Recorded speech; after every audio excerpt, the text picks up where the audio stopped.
Durante miles de años, las aisladas islas de Japón han dominado la escena mundial. Pero en su camino a la cima, Japón ha sobrevivido a una destrucción catastrófica excavando bajo tierra. ¿Ven esos murciélagos? Hay cientos. Desde un búnker que sobrevivió a la explosión nuclear de Hiroshima, mostrado por primera vez en televisión. Si tuviera que escapar de la explosión de una bomba atómica, este sería el mejor sitio donde estar. Hasta una fortaleza montañosa construida para albergar a todo el gobierno imperial. Y una megaestructura subterránea que puede salvar a una ciudad de un fuerte terremoto. Miren esto, ingeniería civil a lo grande. O de una inundación devastadora. Hay una capa de bruma. E incluso la guarida secreta de antiguos guerreros ninja. Voy a ver qué profundidad tiene.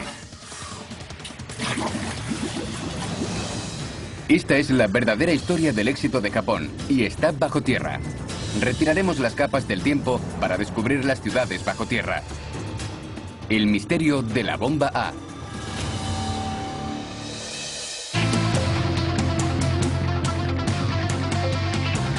Ciudades bajo tierra.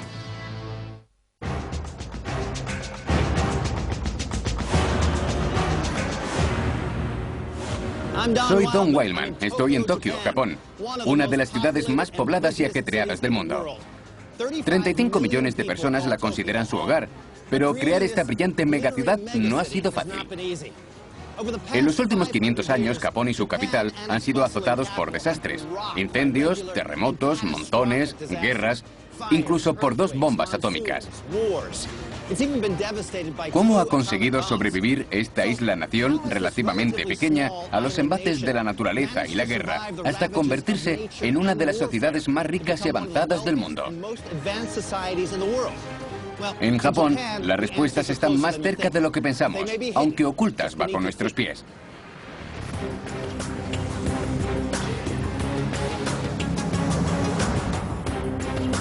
Ahora Japón es una superpotencia económica a la vanguardia de la ingeniería y la tecnología. Pero hace 100 años era una superpotencia militar dispuesta a tomar el mundo. Iniciaron una era de conquista por Asia y el Océano Pacífico. En 1941 atacaron Pearl Harbor. Y Estados Unidos se vio obligado a responder. Fue el comienzo de una guerra que supondría el mayor reto para los legendarios guerreros japoneses. La nación entera, incluidos niños y niñas de primaria, contribuyeron al esfuerzo bélico. Habían jurado luchar hasta el final, pero no tenían ni idea de lo que se les venía encima.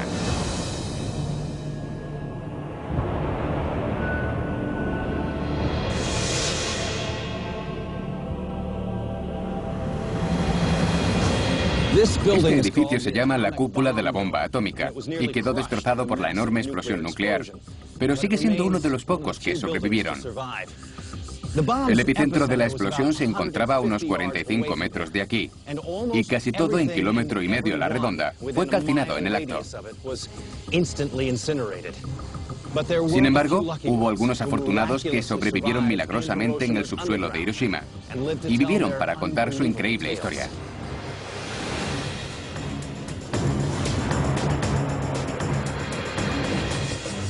Aún viven unas cuantas personas que sobrevivieron a la explosión. Yoshi, de 76 años, es una de ellas. Encantado de conocerla. Estamos junto al castillo de Hiroshima, ¿no?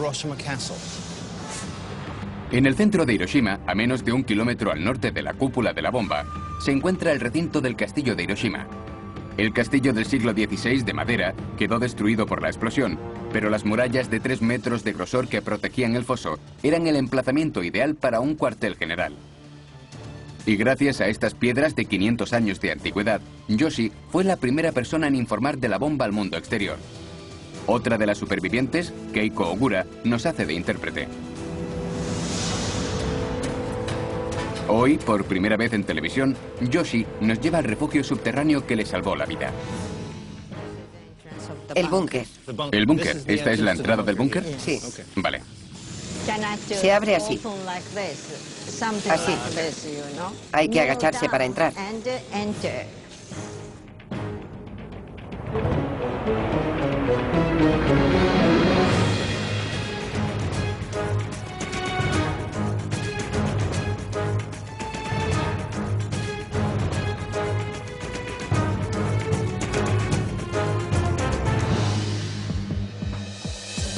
¿Cuánto hormigón hay aquí arriba? Unos 2 metros. Y luego está la muralla del castillo. No cabe duda de que podía resistir la explosión. Esa es la puerta de la sala de oficiales. ¿Esta puerta de aquí? Sí. Ante todo, esto es un refugio antiaéreo. Y resulta que en esta sala se tomaron muchas decisiones militares sobre la coordinación de defensas y alertas de ataques aéreos. Pero fíjense en lo sólida que es. Si tuviera que escapar de la explosión de una bomba atómica, este sería el mejor sitio donde estar. Aquí hay unos 2 metros de hormigón, más las murallas del castillo. Y sobre mi cabeza otros 2 metros de hormigón. El búnker constaba de 4 salas. La mayor era exclusivamente para los jefes militares. Las otras 3 para el personal administrativo y los operadores telefónicos como Yoshi, de 14 años. La pared sur estaba protegida, además de por las murallas del castillo de 3 metros de espesor, por 1 metro más de hormigón armado que rodeaba toda la estructura. La pared norte, sin embargo, estaba abierta al patio principal del castillo y tenía grandes puertas de acero blindado que se cerraban al sonar la alarma de un ataque aéreo. ¿Dónde trabajaba aquí abajo? Yo trabajaba en esta sala. ¿En esta sala? ¿Esta era su oficina? Sí, esta exactamente. Como muchos jóvenes estudiantes, Josh y sus compañeras de clase fueron reclutadas para trabajar para el ejército. Se suponía que iba a ser relevada de su puesto la noche anterior, pero los ataques aéreos estadounidenses a las ciudades vecinas las había mantenido ocupadas. No dormimos en toda la noche, no paramos de trabajar. La mañana del 6 de agosto era clara y soleada en Hiroshima.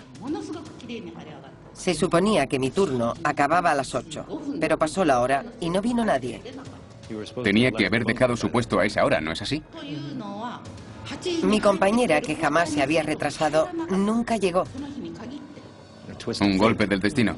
Mientras Yoshi esperaba ser relevada, recibió un mensaje de que un avión enemigo había sido detectado por el radar. A las 8:30 de la mañana, el bombardero estadounidense B-29 llamado Enola Gay entró en el espacio aéreo de Hiroshima. Segundos después, el coronel Paul Tibet y su tripulación lanzaron la bomba atómica llamada Little Boy. Usted recibió el aviso de que el Enola Gay estaba sobrevolando la ciudad. Pero resulta extraño que fuera una alarma de bajo nivel y no una alerta máxima. Y vino aquí a comunicarlo. Conecté con la radio nacional y con la ciudad de Hiroshima. Les dije que era una alerta de bajo nivel y estalló la bomba.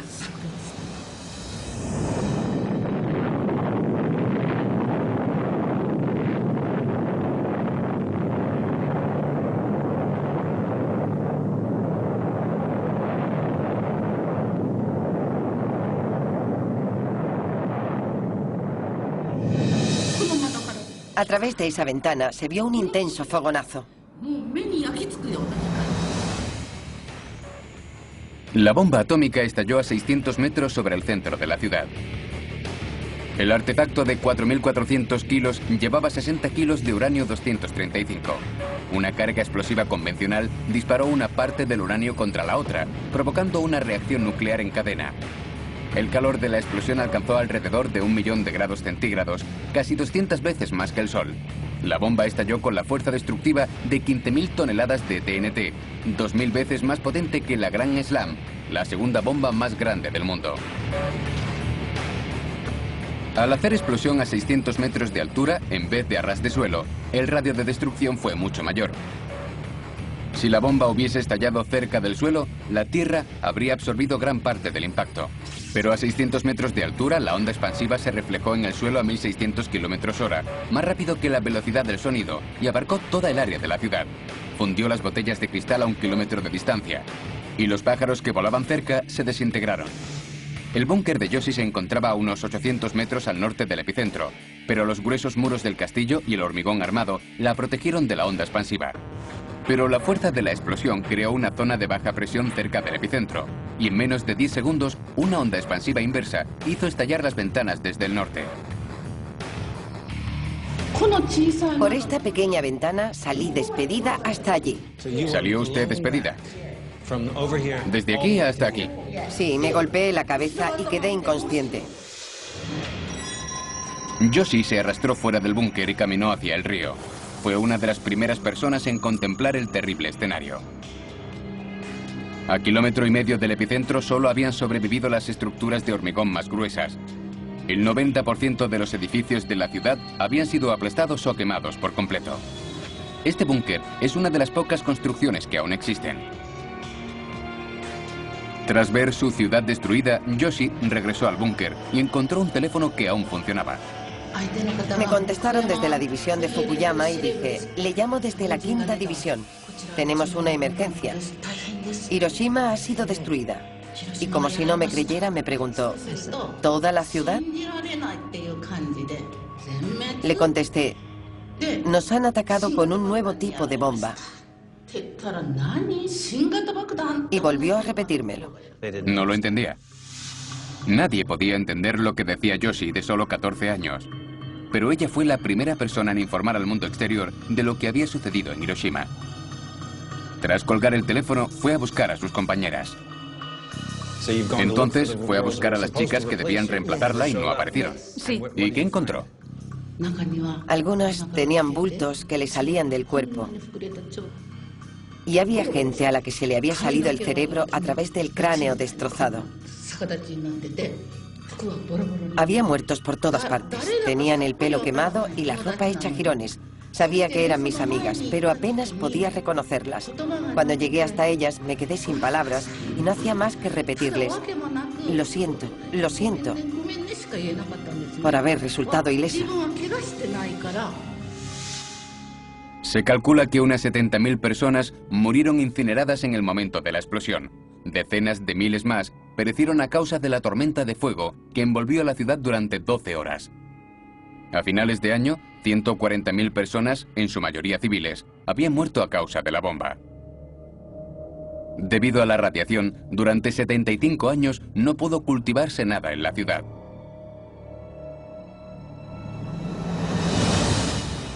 Pero los supervivientes la reconstruyeron y actualmente Hiroshima es una ciudad bulliciosa.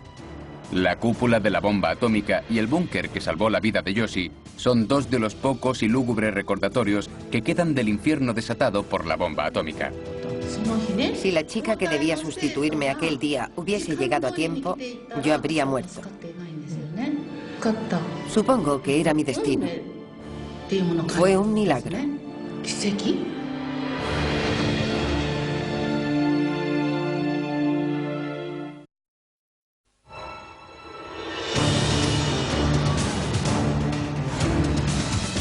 Antes de que las explosiones nucleares arrasaran Hiroshima y Nagasaki, el plan del emperador era replegarse hasta que los aliados invadieran el país, y para ello necesitaba un búnker secreto. Una sede de gobierno subterránea que no apareciera en los mapas y desconocieran los aliados. A finales de 1944, 3 años después de los ataques de Pearl Harbor, Estados Unidos había ganado terreno a los japoneses en el Pacífico. El tiempo se agotaba. Muy pronto los bombarderos B-29 podrían atacar el Palacio Imperial en Tokio. Para proteger al emperador y a su ejército, los ingenieros militares vinieron aquí, a Nagano, para construir una fortaleza indestructible en el interior de estas montañas. Estados Unidos esperaba bombardear a los japoneses hasta su rendición, pero desde tiempos antiguos, un estricto código del guerrero llamado Bushido dictaba la forma de lucha en Japón. Cada soldado y civil japonés había jurado defender su patria a toda costa. La rendición no era una opción. Actualmente el búnker está oculto en un barrio residencial de la ciudad de Matsushiro, a las afueras de Nagano. Nadie podría imaginar que esto es tan solo la punta del iceberg de lo que hay debajo. A miles de kilómetros de distancia, a las afueras de Londres, Winston Churchill tenía su búnker secreto. Y aquí en Japón, el emperador tenía el suyo. La guía local Haruko Matsuo me conduce hasta la entrada. Buenos días, Don. ¿Qué tenía esta zona para resultar tan atractiva a los ingenieros militares? Esta zona está rodeada de montañas bajas y está bien protegida de los ataques aéreos. ¿Es una posición defendible? Muy defendible, sí. Hace falta ponerse casco, ¿no? Sí, vamos a ponérnoslo.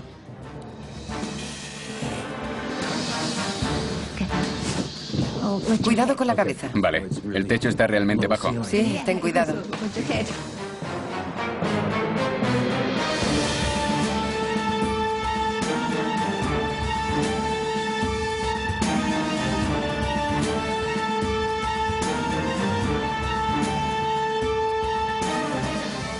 Ahora la mayor parte del complejo está en ruinas, pero hace 60 años fue construido para funcionar como centro neurálgico del Imperio japonés durante la guerra. ¿Cuántos metros de montaña hay sobre nosotros? Aproximadamente 475 metros. ¿Hay 475 metros de montaña sobre nosotros? Sí. Entonces estaba muy bien protegido de los bombardeos por el mero tamaño de la montaña. ¿Qué era esto? ¿Para qué servía? Se suponía que iba a ser la sede de los diferentes organismos gubernamentales. Todo el gobierno japonés habría sido trasladado de Tokio a estos túneles. Sí. Si esto pasara en Estados Unidos, habría que trasladar a miles de funcionarios del Pentágono, el Congreso, la Casa Blanca y todos los departamentos. Todos los trabajadores del gobierno federal tendrían que trasladarse al interior de la montaña. El emperador japonés estaba considerado sagrado y su poder era absoluto. Así que el búnker, para proteger su autoridad, tenía que ser el más resistente del planeta. La inmensa estructura fue diseñada por los ingenieros siguiendo una distribución en cuadrículas. En primer lugar, se excavaron 10 túneles orientados de norte a sur. A continuación, abrieron otros 20 túneles perpendiculares. Su longitud total era de casi 7 kilómetros, creando más de 56.000 metros cúbicos del espacio más seguro del mundo. La primera línea defensiva era la montaña. El monte Tsu se alza 460 metros sobre los túneles, pero eso solo era una parte del plan. Otros 2 refugios fueron construidos bajo las montañas vecinas. Uno acogería el Palacio Imperial y el cuartel general del ejército, y el otro albergaría al emperador y a la emperatriz. Haruko, ¿no te sorprende que los seres humanos puedan llegar a crear algo así? Me refiero a mano. Sí, fue prácticamente a mano. ¿Quiénes lo hicieron? ¿Quiénes excavaron estos túneles? Dicen que aquí trabajaron unos 6.000 obreros. ¿A la vez? Sí, a la vez. La mitad de ellos eran japoneses y la otra mitad coreanos. ¿Coreanos? Eran traídos a la fuerza. ¿Eran esclavizados? ¿Traídos aquí desde Corea para la construcción? Sí, desde la península. Sí, es muy triste. Debido a que todo hombre capacitado de Japón estaba luchando en la guerra, la maquinaria y la mano de obra eran explotadas al límite. Como Japón había ocupado Corea en 1910, miles de coreanos fueron obligados a trabajar en proyectos como el de Matsushiro. Para ellos, estos túneles eran un infierno. El proceso fue pesado. Como mucho, los hombres eran capaces de avanzar entre 3 y 4 metros diarios. En 9 meses, los 6.000 obreros habían acabado el 80% del sistema de túneles. Y el gran plan del emperador estaba casi acabado. Pero 6 días después del lanzamiento de las bombas atómicas sobre Hiroshima y Nagasaki, los japoneses se rindieron. Los túneles jamás fueron ocupados. Miren eso. Es un agujero donde probablemente tenían pensado insertar dinamita. Así era como excavaban. La tragedia de esta red de túneles es la muerte de cientos de personas, muchos de ellos coreanos, forzados a trabajar aquí. Aquí detrás hay una cámara enorme. ¿Ven esos murciélagos? Hay cientos. Aquí ha habido un derrumbamiento y el túnel ha quedado bloqueado, excepto para esa inmensa población de murciélagos. Según ellos, Japón dejaría de existir si perdían. Así que, como último recurso, crearon un bastión en la montaña. Desde su interior, podrían haber opuesto resistencia.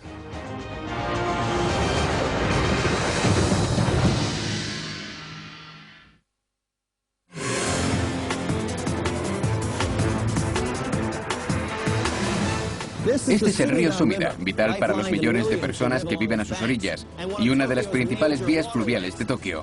Pero las mismas aguas que riegan los arrozales y río arriba pueden causar estragos aquí abajo. Solo en el último siglo, las inundaciones se han cobrado la vida de cientos de personas, destruyendo casi 300.000 hogares y han costado a Japón miles de millones de euros. Antes, estas riadas destructivas eran inevitables, pero ahora Japón se enfrenta a la madre naturaleza con el sistema de control de inundaciones más audaz e innovador del mundo, llamado G-Kans, una maravilla de la ingeniería civil.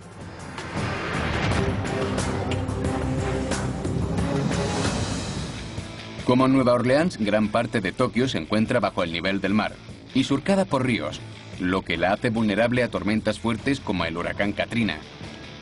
Ambas ciudades cuentan con un complejo sistema de esclusas y estaciones de bombeo para impedir que las inunden el mar y los ríos. Pero mientras Nueva Orleans alberga a poco más de 1 millón de personas, Tokio tiene 35 millones de habitantes. Si la azotara una tormenta como el Katrina, las consecuencias podrían ser inimaginables. Y mientras el huracán Katrina costó al gobierno 85.000 millones de euros, en Tokio podría llegar a costar billones. Solo es cuestión de tiempo que un huracán como el Katrina azote la ciudad. Y ante tal desafío, los ingenieros empezaron a buscar el modo de impedir la destrucción. Y lo encontraron, bajo tierra.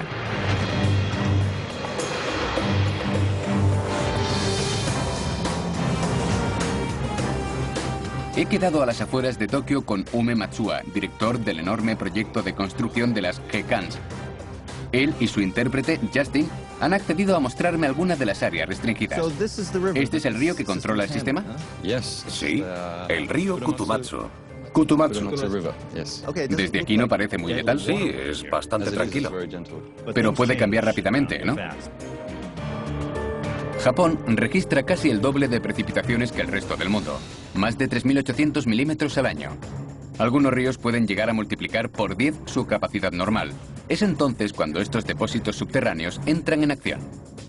Este es el tanque de almacenamiento número 3. Toda el agua procedente de ese río Se almacena en este tanque vertical. en el tanque gigante que hay detrás. El agua se vierte ahí abajo. Es inmenso. Vale, vamos a entrar.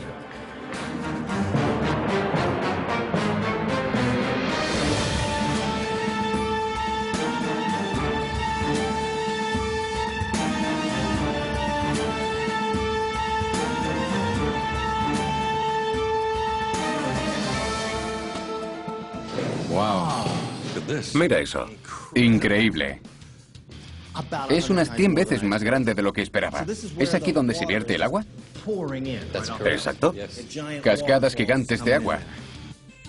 El tanque se encuentra a 160 metros por debajo de los arrozales, y es solo uno de los 5 que ayudan a librar a Tokio de las inundaciones monzónicas.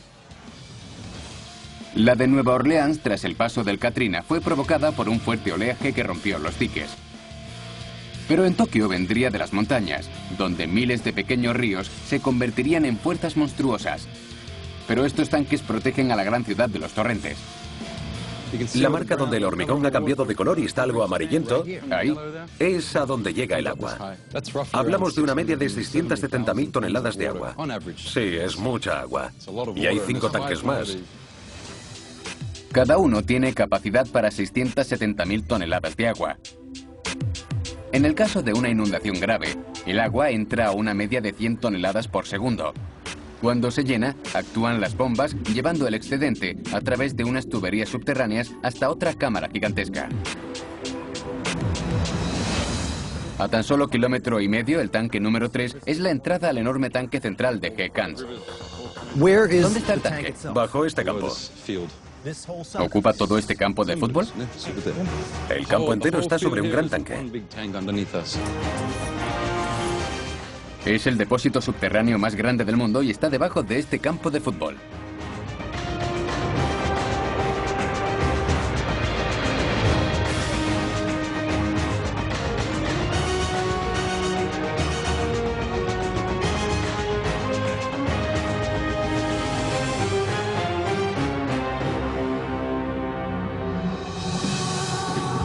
Vaya. Es impresionante. ¿Es esto? ¿Este es el tanque? Increíble. Impresionante, ¿verdad? Ni siquiera sé qué decir. Es mucho más grande que todo lo que he visto. Incluso hay una capa de bruma. Y parece natural, a pesar de ser artificial. Supongo que esos pilares sostienen el campo de fútbol que hay encima. Hay 59 pilares en el recinto, cada uno hecho de 500 toneladas de hormigón. El inmenso tanque tiene el tamaño de casi 2 campos de fútbol y una capacidad de 250.000 metros cúbicos de agua. Es asombroso. ¿Qué indica esa señal? El nivel mínimo de agua requerido para que puedan activarse las bombas. Entre esas marcas es cuando las máquinas empiezan a funcionar y a bombear el agua. ¿Y dónde están los motores? Al otro lado. Al otro lado. Al otro lado, justo detrás. Vamos a dar un paseo. Cuando el agua llega a esta marca, las bombas empiezan a funcionar. Y tienen mucho trabajo con miles de metros cúbicos de agua corriendo por la cámara. Así que necesitan una gran cantidad de energía para las turbinas de 14.000 caballos de potencia, accionadas por reactores. Cada motor mueve 15 toneladas de agua por segundo. La maquinaria es gigantesca. Los 4 motores a la vez mueven 65.500 metros cúbicos de agua al día. El tamaño de la máquina es sobrecogedor.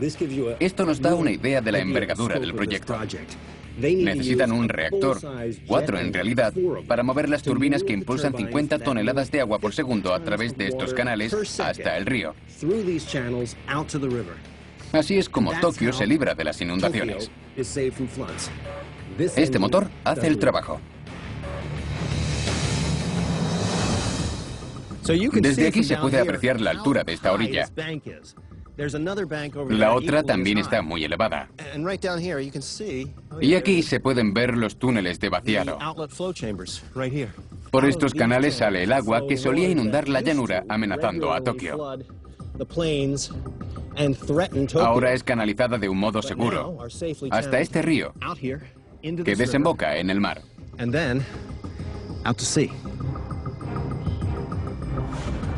En el antiguo Japón, la gente subía a la montaña para evitar las inundaciones. Pero ahora han encontrado un modo de sobrevivir bajo tierra.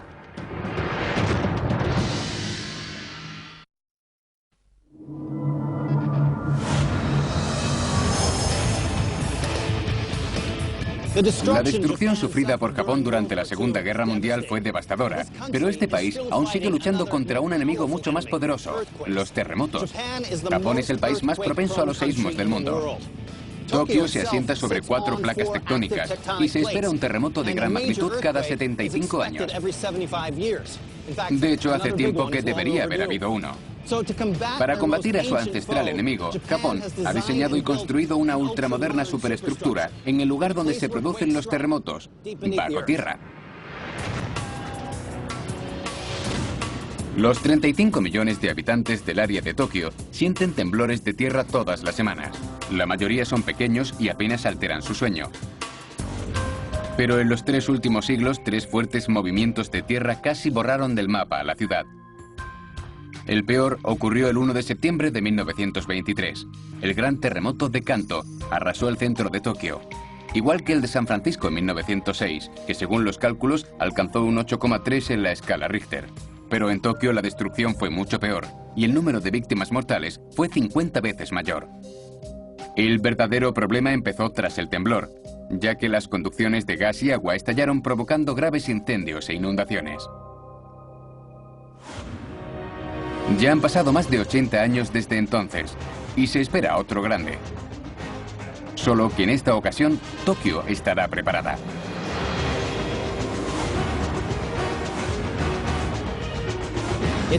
Parece una locura construir una gran ciudad sobre una de las zonas sísmicas más activas del mundo.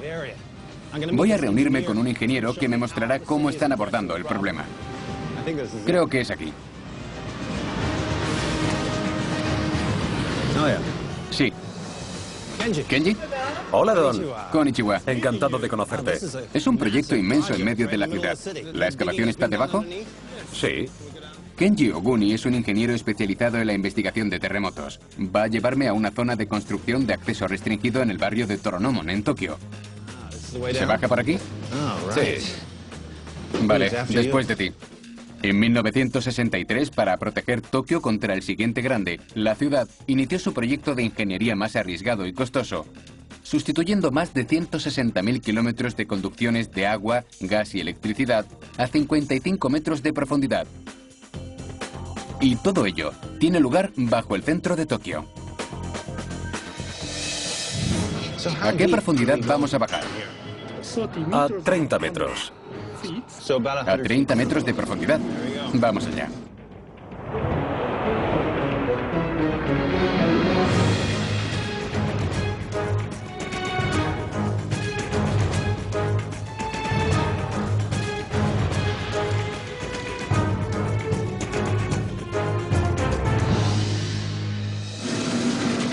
Estamos descendiendo mucho. Dios, el tamaño es increíble.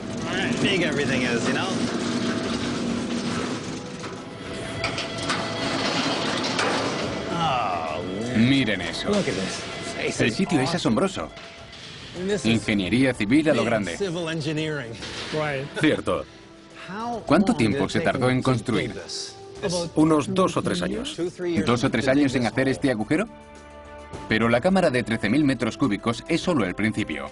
Una vez completado el proyecto, habrá más de 160 kilómetros de túneles de servicio por todo Tokio. ¿Por qué no utilizáis las viejas tuberías? ¿Por qué habéis tenido que reinventarlas? Por suerte, este subsuelo es el lugar ideal para la prevención sísmica. Aquí abajo, los temblores no son muy fuertes. A diferencia de la superficie, esta zona apenas se mueve. Los terremotos se originan bajo la superficie terrestre donde chocan las placas tectónicas y empieza a acumularse la tensión. A medida que éstas se mueven, liberan toda esa fuerza que agita la tierra que hay sobre ellas. Como estos túneles se han excavado a 55 metros de profundidad en un suelo compacto y la longitud de onda del terremoto no llega a los 100 metros, cuando ésta alcanza los túneles, todos se mueven como una unidad. Pero los cimientos de los edificios y las canalizaciones situadas más arriba no tienen tanta suerte. Como el suelo de la superficie es blando, la longitud de onda es más corta y los temblores son más violentos, rompiendo las conducciones. Los nuevos túneles de servicio sufren menos daño que sus homólogos de arriba y también facilitan a los trabajadores su mantenimiento.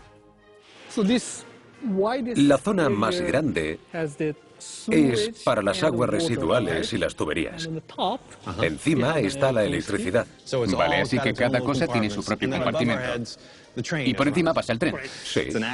Aquí debajo hay mucha actividad. Solo 6 metros por encima está el metro de Tokio, el segundo más grande del mundo, construido para soportar incluso al terremoto más fuerte. De hecho, si se produjera un gran temblor, el subsuelo de la ciudad sería el lugar más seguro. Y debido a que estos túneles van a tanta profundidad, se diseñaron estos enormes segmentos de hormigón para evitar las aguas subterráneas. Se tarda unas 2 horas en excavar un tramo así. 2 horas cada metro. 2 horas y cuesta más de 80.000 euros. Solo 1 metro. Así que cada 10 metros suponen casi 1 millón de euros. Exacto. Ni siquiera el director del proyecto sabe cuánto costará la obra una vez terminada. Pero saben que se trata del proyecto de ingeniería civil más caro de la historia de Japón. Estamos en medio de toda la acción. Aquí abajo continúan las obras. Y nos encontramos en un túnel fundamental.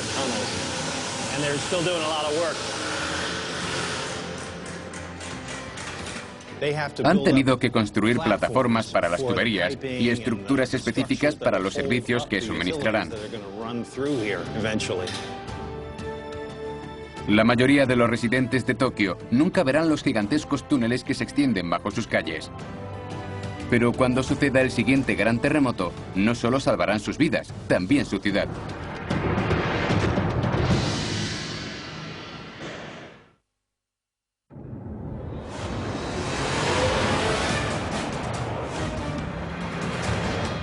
El Japón antiguo era un campo de batalla para los señores feudales, los shogun, que se enfrentaban por cada palmo de tierra.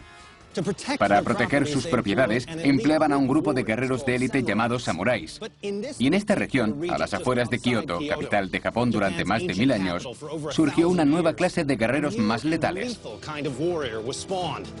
Famosos por su sigilo, astucia y habilidad, seguían un estricto código de honor. No respondían ante nadie. Eran llamados shinobi o ninjas. Watanabe Tochitsune vive cerca de Koga y es descendiente directo de un clan ninja legendario. ¿Sus familiares eran ninjas? Trabajaban para la familia Tokugawa en Nagoya, contratados como ninjas, pero oficialmente eran instructores de armas. Era secreto. ¿Qué significaba ser un ninja? Un ninja era una especie de espía que recogía información. La existencia de los ninjas se conoce desde el siglo XIV, pero dado su secretismo bien podrían existir desde mucho antes. Eran agentes bien entrenados y especializados en el espionaje. Los ninjas también utilizaban una gran variedad de armas y trucos, como las bombas de humo y los petardos, que les ayudaban a escapar despistando a sus adversarios. Incluso fabricaban minas terrestres mecánicas o con una mecha empapada en aceite. El secreto de las mezclas de pólvora era celosamente guardado por los muchos clanes ninjas. Eran magos que sabían volverse invisibles. También eran expertos en el arte y la ciencia del asesinato. Sus adversarios samuráis eran súbditos de los señores feudales, pero los ninjas eran independientes. Vivían en pequeños grupos familiares y trabajaban en secreto. Esta es una de las llamadas casas ninja. La familia Mochizuki era la propietaria y gobernaba toda esta zona. ¿Y eran ninjas? ¿Sí? ¿Vivían aquí? Sí. Se accede por esta puerta. Gracias. Es preciosa.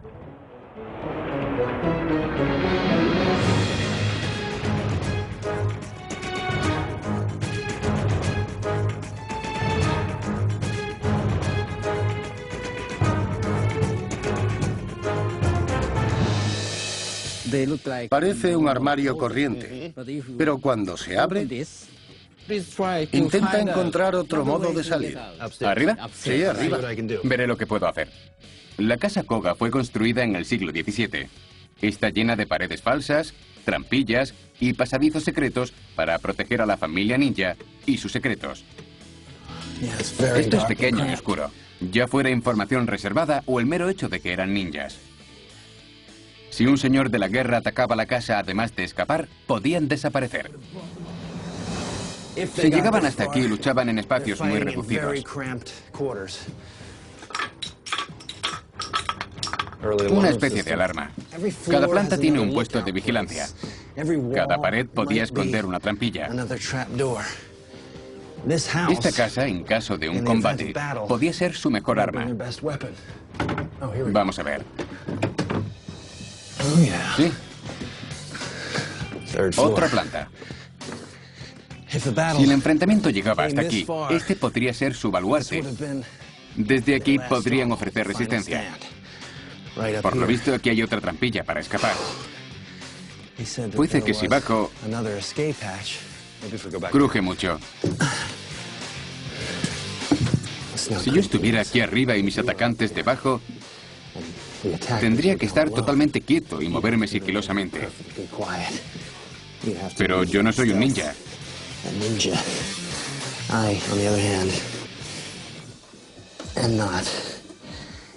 Eso nos da una idea de lo hábiles y ágiles que eran estos guerreros. No sé cómo salir de aquí. Vamos a ver. Sí. Un pasadizo secreto. Los ninjas que vivían aquí seguían un estricto código de honor. Y según un antiguo texto ninja, la justicia era la enseñanza más importante. Pero al llevar una vida secreta, tenían fama de criminales y ladrones. Y debido a que protegían valiosos secretos, solían ser objetivo de los señores de la guerra. Si sus trampillas, puertas secretas o vías de escape no funcionaban, contaban con un último recurso. Huir bajo tierra. ¿Esto es un pozo? Sí. ¿Se puede escapar por aquí abajo? Sí. El último túnel está inundado. Voy a echar un vistazo.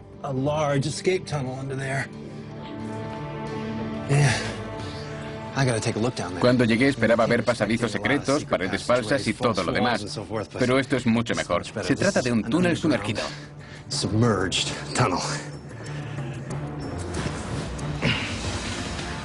El primer agujero fue construido originalmente como un pozo, pero solo era un señuelo. La familia ninja excavó un túnel que conducía a un pozo a 30 metros tras la casa. Si se encontraban desesperados, podían desaparecer bajo el armario por el pozo y a través del túnel.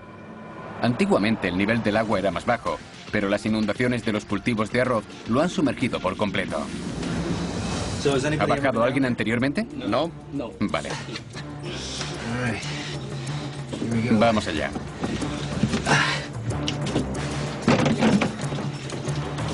Está fría.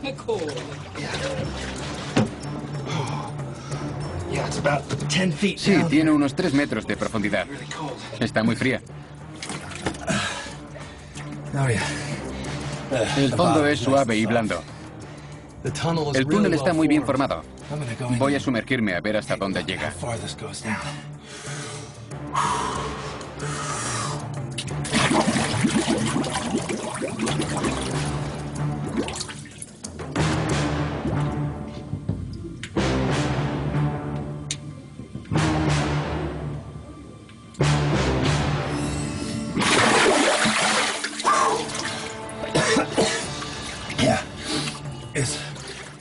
Está cegado. Se ha derrumbado. Pero habría cabido sin problemas.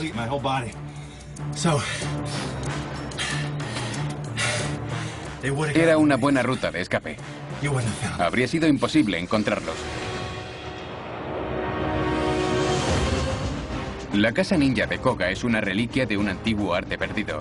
Cuando Japón volvió a ser gobernado por un emperador en el siglo XIX, no hubo necesidad de sus servicios. Puede que los ninjas no fueran los primeros espías o asesinos del mundo, pero a lo largo de la historia, muy pocos consiguieron alcanzar su nivel de pericia. Eran luchadores excepcionales, pero su método de trabajo y su código de honor eran típicos de la singular cultura nipona. Esta nación ha superado inundaciones, terremotos y guerras. Pero gracias a su inmenso mundo subterráneo, Japón se mantiene firme.